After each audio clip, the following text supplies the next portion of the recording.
5 strategies to earn 1 crore rupees. Earning 1 crore rupees requires a significant amount of effort, dedication, and time.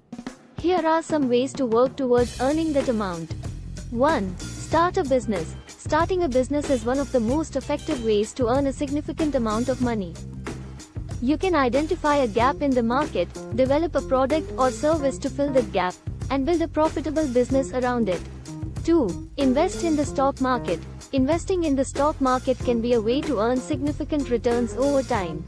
However, it's important to do your research, diversify your portfolio, and invest for the long term.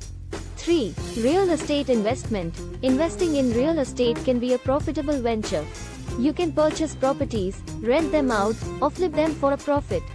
4. Offer high-demand services. Offering high-demand services like healthcare, technology, or finance can help you earn a significant income. You can offer your services as a freelancer or start your own business. 5. Network marketing. Network marketing involves promoting and selling products or services to people in your network. It can be a way to earn a significant income, but it's important to research the company and product before getting involved. Remember, earning a significant amount of money requires hard work, dedication, and a willingness to take risks. It's important to identify your strengths, find opportunities that align with your goals, and consistently work towards your objectives.